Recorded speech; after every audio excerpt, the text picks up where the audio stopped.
the day I've had, it's definitely what I need. What a stream. No, nice easy stream. All right. I haven't turned our mics off. It's all right. We can talk over this minute. Be a bit weird to Yeah, suddenly cut them out now. What's happened today then? yeah. Well, I had the tutorial first thing, then had to head into Llandudno to go to the vets with the dog. It was like hurricane weather, and then spent an hour outside waiting for the vet because couldn't go in because of COVID and all that. And then I had to wait an hour at a bus stop with no shelter. Yeah, missions. Yeah. And then the tutorial tonight, which I've just come from and come here. Yeah, I can imagine you're pretty shattered. Yeah. Hello, and welcome to the Fresh Air Sci-Fi show. I'm Joe. And I'm Dave. And welcome. Hello. And all that jazz. We're doing a stream tonight that you might think surprising that we haven't covered off yet. We're going to be doing a series of streams and episodes on why we're atheists. So, I mean, both Dave and I don't care so much for the theological debate side of things anymore. We tend not to get involved unless we see some obvious demonstrations of things like immoral behaviors and the like. Just in the same way that we might not get involved with someone saying that, you know, they are a lack belief atheist, but if they say that's the only definition, we'll jump in to correct them and go, hang on, there are other definitions. So it's not the only definition, that's your preferred definition. So there are a lot of conversations that, you know, come around about religion and things like that. So if someone was to use the Bible to try and justify immoral actions such as things like stoning homosexuals or things like that, then that is the sort of thing we might jump in on a conversation with to try and help someone correct their thought process and realize that actually maybe that isn't a good behavior to demonstrate. So whilst we might not actually get into a theological debate all that often anymore, there was definitely a time I got into it quite a bit. In fact, that was some of the reason that actually started off Answers in Reason in the first place, because I was in so many theological debates and I got bored of having the same conversations that went round and round and round again, that I started writing articles so that I could just give someone a link, and if they took the time to read the link and try and engage me on it, then I'd go, okay, we'll have a conversation. And if they decided to not read the link or just come at me with a load of crap, I'd go, right, this isn't a conversation that I'm going to have because it's not going to go anywhere. There's no point. Now, so tonight is obviously not really getting into the theological side. This is the intro to Why Are We Atheists?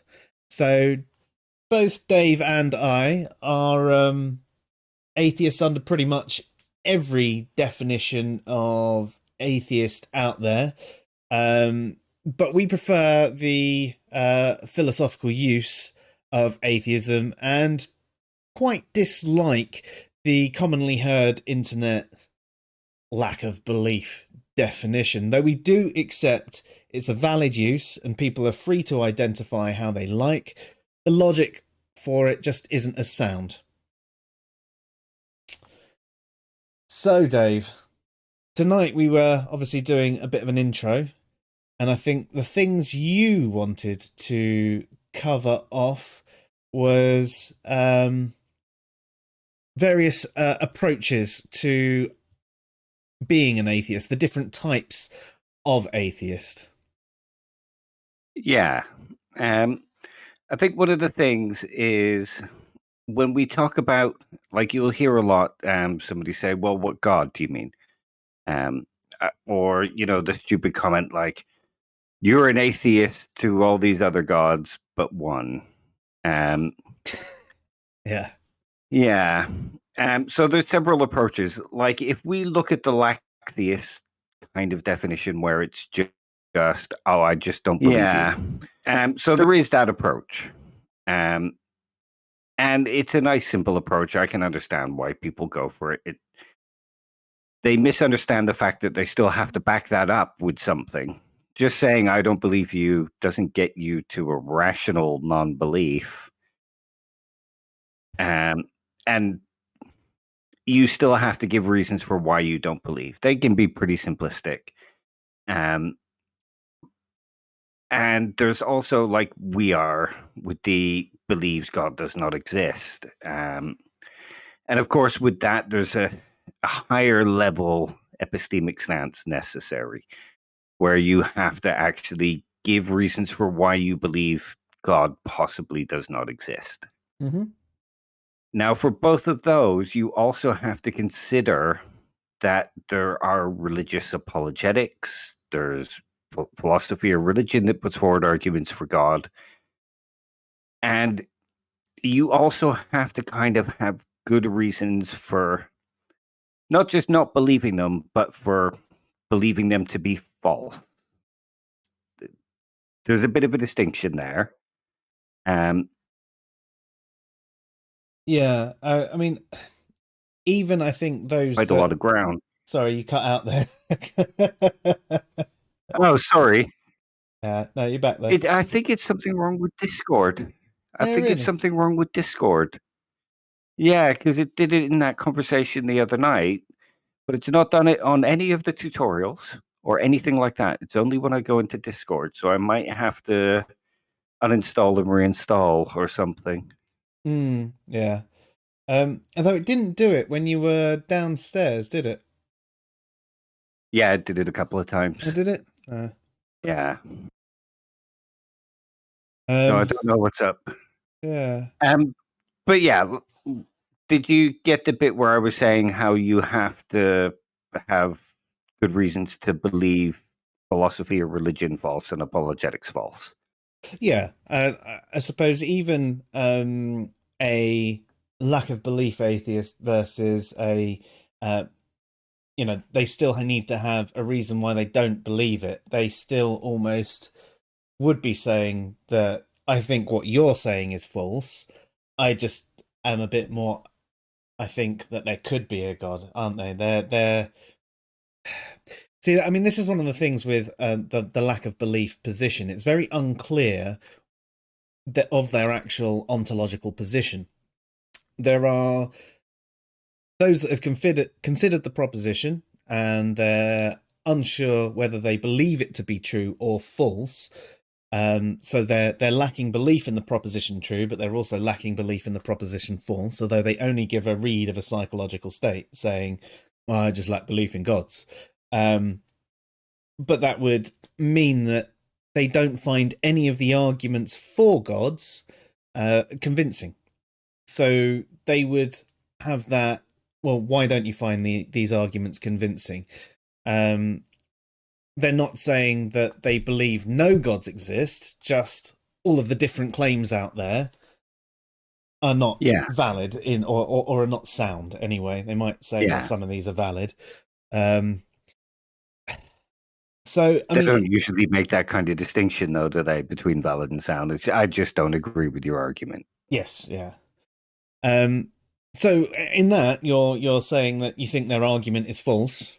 So even a lack of belief atheist would be saying that I think your argument is false, but I think there could be an argument that I hear one day.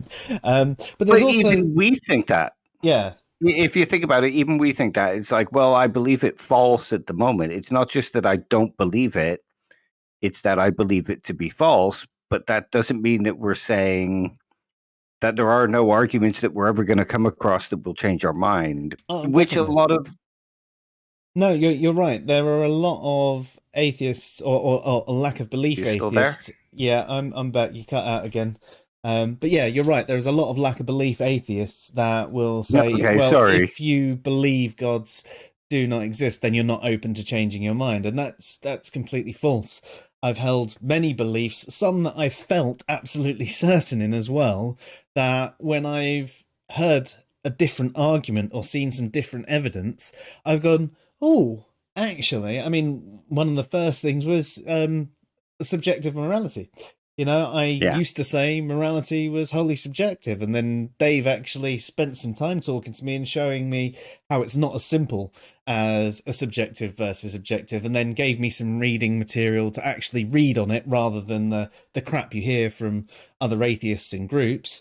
And all of a sudden I was like, oh crap, yeah, this is far more complicated. There's far more to it than a subjective versus objective. It's not one or the other. It's bloody mix of both and more. Yeah. So I And mean, I can vouch for him changing his mind. well, you were the one that did Yeah. it. But I can vouch that you were very firm in that belief and you were convinced it was right, but that doesn't necessarily mean that you weren't open to hearing and understanding other arguments. And that's the Exactly. same as believing God doesn't exist. And the other side of it as well, you also find a lot of people who say they only lack belief in gods, um, will then say gods are imaginary. Yeah. And what is something that is imaginary? It's something without an objective reality. In other words, something that is not real, as in it doesn't exist. So what is it? Do you only lack belief in gods, or do you actually believe gods are imaginary, as in not real, as in don't exist? Well, I think a lot of them actually hold a similar position to us, where they believe gods don't exist. And they'll hide behind something like, well, I can't say that for certain that there isn't something. Well, you don't need to be able to say for certain that there is nothing. You just have to believe that there is nothing. And they don't really have the means to justify that position. And if you think about the amount of times you hear from other atheists that hold to this lack of belief definition say, well, you can't rationally, if you believe that there are no gods, you're not believing rationally. You have no evidence for this. Therefore, your belief is faith or irrational.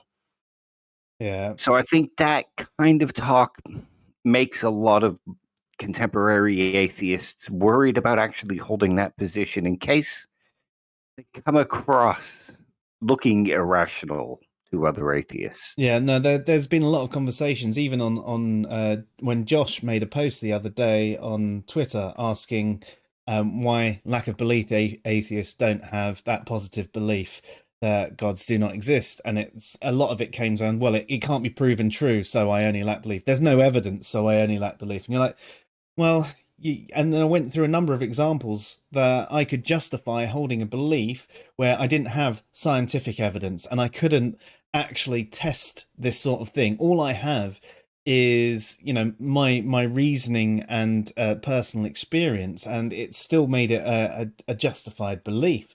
And now there's even more reasons, I think, to believe gods don't exist and justify it. Also, just like to stop us there and say, hey, Evans, nice to see you. He says, why Hey. are atheists is a better question. And as Opiate says, why doesn't anybody ask how are atheists? We have feelings too. I'm perfectly okay, thank you. I am, now that I've got a drink in my hand. I did a workout today and pushed myself a little bit too hard because I hadn't done one in a while, and I've hurt my back. Ooh, yeah. But Yeah, it's one thing I don't miss from Kung Fu is the workout and coming home and thinking, oh, I might have overstretched that muscle a little. Yeah, to be fair, my left hamstring I did a year and a half ago, just before Christmas, and it's still not better. I mean, No, it damn, I miss hurts. being young. Yeah, you want to talk, you whippersnapper. So yeah, so there is a bit of a confusion about this lack of belief atheist and the position they hold, because some of them, there are other ontological positions that aren't actually answering the proposition God exists at all. you could have someone that doesn't find the proposition worth considering because they find it meaningless and incoherent, and therefore, why waste my time? There are people that just don't care.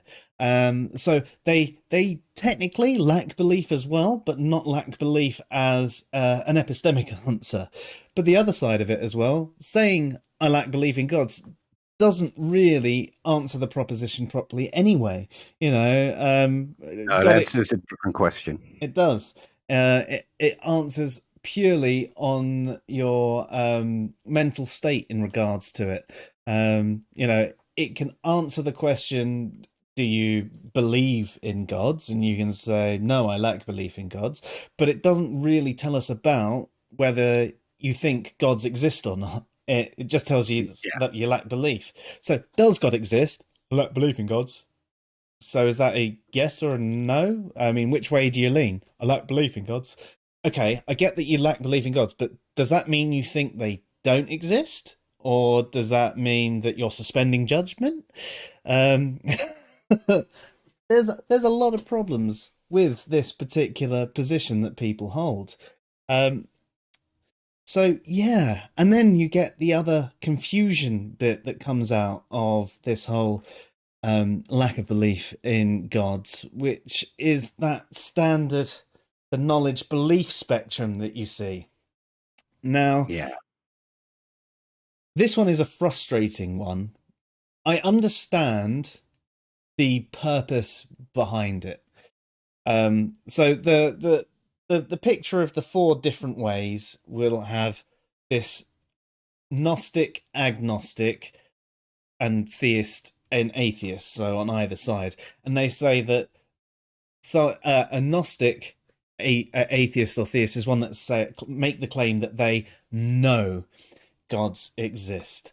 And on the agnostic side, they say, well, I don't know, but I lack belief, or I believe. Now, the interesting thing here is, I mean, there's a variety of uses of both agnostic and atheist, but using the definitions that they use, they seem to separate belief and knowledge, when in actual fact, knowledge is a subset or a type of belief.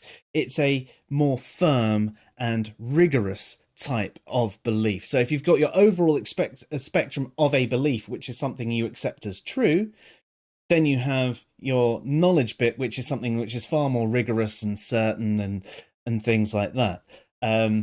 There's so many different theories of knowledge, but I mean, the easiest one to use for these sorts of conversations is something like a justified true belief.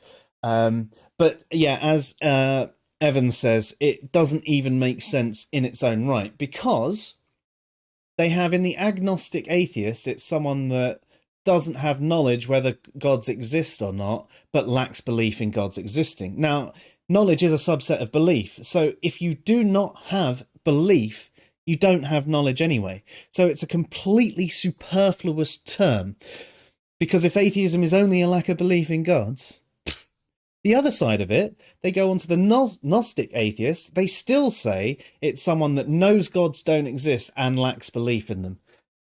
Like, what? One follows from the other. If you claim to have knowledge that gods do not exist, that means you believe gods don't exist. Knowledge entails belief because it is a subset of belief. It is a bloody ridiculous chart. Now, I also did an article the other day about agnostic atheism, because there's a lack of clarity on what different agnostic atheists even mean by it, and a lack of understanding of how agnostic ought to be used. There are four main definitions that you can actually hear, and when discussing a proposition, weak agnosticism, that the psychological state of suspending judgment, is the one that we ought to be using in this sort of situation, because it makes sense. It is that middle ground between not believing the proposition true and not believing the proposition false. Oh, hey LB, nice to see you as well. Hey, LB.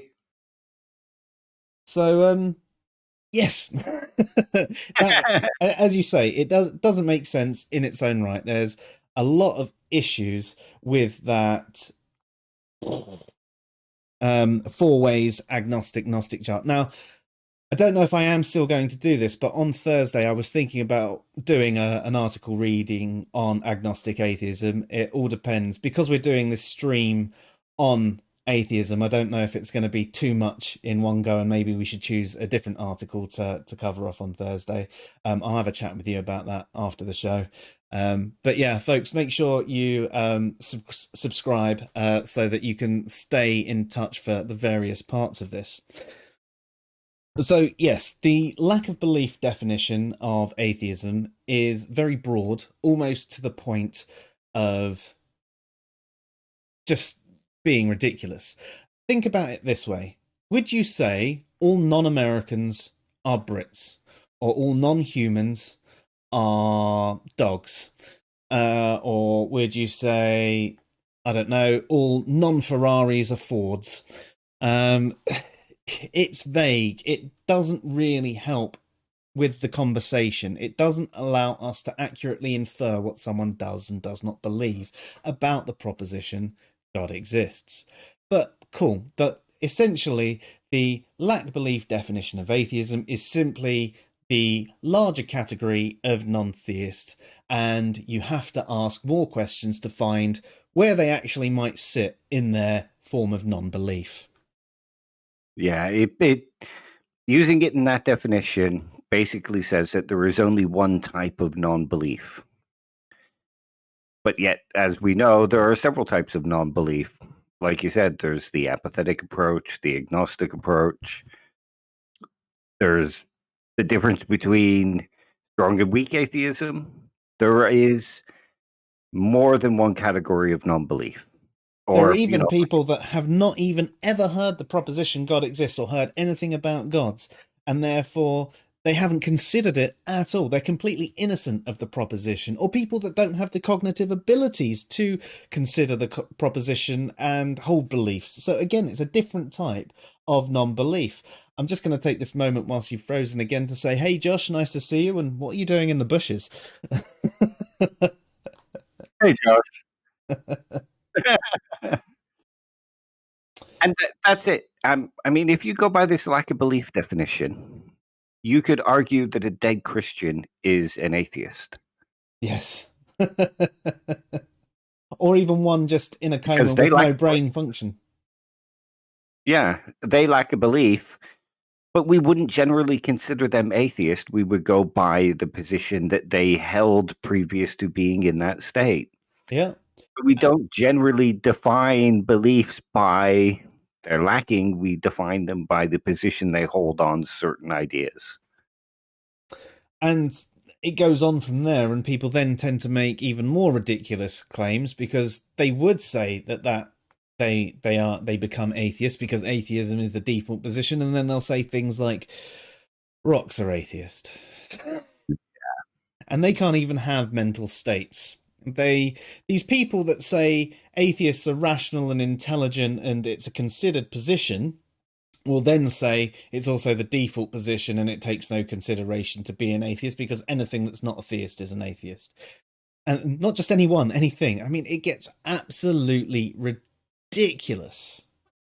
It gets really convoluted, yeah. Especially, like you say, you get those who will argue something like, I see atheism as the rational assessment of religious ideas and the intellectual honesty and rigor to reject them out of logic and reasoning, and then turn around and say, yeah, babies are atheists. Yeah, it's ridiculous. Like you say, yeah. Evans just asked a question. Have you guys seen the official definition of atheism? It's got a website and everything. Yeah, we did a stream on it was it Tuesday? Last week. Yeah. I still haven't edited some of the clips out on it, but that official definition of atheism is amazingly shit, to the point where you picked up on the best one that I even just skimmed over it because I was so flabbergasted with how shit the entire site was. But he made the claim that Christians existed 500 years before Christ was born. Yep. Atheism changed when Christians began arguing with the Hellenistics in 500 BC. Absolutely ridiculous. Um, Yeah. but yeah, I mean, if you do want to check that one out, if Oh, you can't. last Thursday. It was the stream before we had Opie on. Oh, it was. You're right. It was last Thursday when we did a double stream. We did a quick one first, just to have a bit of a laugh, but to prepare us to have Opie on, where it was going to be very serious. But that turned out to be a really good stream as well, actually. Yeah, Evan says Canadians aren't sending their best atheists. I mean, I'd say in comparison, someone like Cheshire is definitely a much better atheist than Randolph. Yeah. I mean, I lived in Canada for a while. Does that count? Yeah, I suppose it does. I lived in Michigan and crossed over to Canada a couple of times. Does that count? The I answer's mean, I'm no, but British, but I lived there for a while. yeah. I mean, if I Yeah. was you you were a non-American, so that means you were Canadian, surely, because you just there you go. You weren't an American. Obviously. States, only two actual states do any kind of proposition. So But yes, so I think it's safe to say that you can see that Dave and I can highlight a number of issues with the lack of belief definition of atheism. And that's why we don't use it and why we prefer the belief gods do not exist, because it provides an epistemic answer to the proposition God exists. And we feel that we can justify our beliefs as well, which I think we'll come to in part 2 of justifying, why we're atheists. yeah. But seeing as we've told you our definitions, I think it might be worth telling you our story of becoming atheists. Dave's is actually quite different to mine, so I'll let you go first. Boring. Yeah, exactly. Always been atheist. Yeah, I've just always been an atheist. My parents weren't religious, so I didn't grow up religious. My nana asked my parents to introduce me to religion after watching Ten Commandments and me going, "Is this supposed to be real?" The Charlton Heston, was it? The old film where he's Moses and it shows the story of the Ten Commandments. And I knew that people believe this stuff, but to me it was like, do people believe this? So I got sent to Sunday school. That didn't go down too well. I got sent home from Sunday school. I kept meeting religious people who kept trying to convince me that God exists. And it just, I was never really convinced. And I've just always been an atheist. That's about it. Pretty boring story, really. Yeah, it's crazy actually, because I think there are going to be more people in the generations after us who will be born into atheistic families. The further back you go, there always seems to be some sort of belief. Me myself, I was raised with my mum. I mean, she obviously got me christened and things like that, but she never had a strong belief. But she taught me the biblical stories, and she sent me to private schools, which in the UK are generally religious. And I still don't know today, because religion isn't that much of a big thing, if my mum believes in gods, or she knew what sort of a person I was, and if I didn't accept this stuff blindly as a kid, I would have argued with everyone under the sun. And And so I went to these schools saying the Lord's Prayer every day and singing hymns. I still get the hymns stuck in my head to date. And I did accept it, but they had a good science education. It wasn't, they didn't, I mean, it's Church of England, so very wishy-washy anyway from the religious standpoint. It's not as strict. But it was, you know, I started having more and more questions and more things not making sense. And I started to not believe. And then I went to my secondary school and I sort of went in and out of belief. And by the time I moved to America, I thought it was all bullshit. That was where I was. But I remember this kid out there, Yusuf, telling me that I had to believe in something. I couldn't be an atheist. I had to believe in something. So I told him that I was a Wiccan. But around that time, I was still thinking. I was still thinking in religious terms. I still thought that there was something. I just didn't believe in all the religions that I'd been taught up to that time. So I then started looking into a variety of pagan religions. So whilst I said I was a Wiccan in jest, that was one of the first ones that I actually then started looking into. I got quite into my Norse mythology, and I actually liked that their creation story was about like the plane of fire and plane of ice, two opposing forces clashing, which exploded and created the universe as we know it, which I then sort of tracked back to science being a metaphor for matter and antimatter. And I was like, hang on, how could these guys have such a better idea and explanation, although metaphorically, than everything else? So I actually started back down a path of believing in gods and things again. And I even went down, trying to do runes and all of that sort of stuff. I really got involved with it for a while. And then I sort of came out of it again. And the more I started looking into things and finding questions, I found all religions sort of had this sort of similar method of control of the people and trying to get people to act a certain way. And too many things in it were vague and unanswered and, different contradictions and things like that. And then I actually met a creationist in at work. And he started, I'd never thought there was such a thing as a creationist at this point. Even when I lived in the States, as in a young earth creationist, I never met a young earth creationist. And he was a lovely guy, absolutely lovely guy. But he kept on putting more and more stuff out. And it caused me to start doing more and more research and to see if I could verify any of his claims, look for evidence on either side of the argument. And the more I looked into the stuff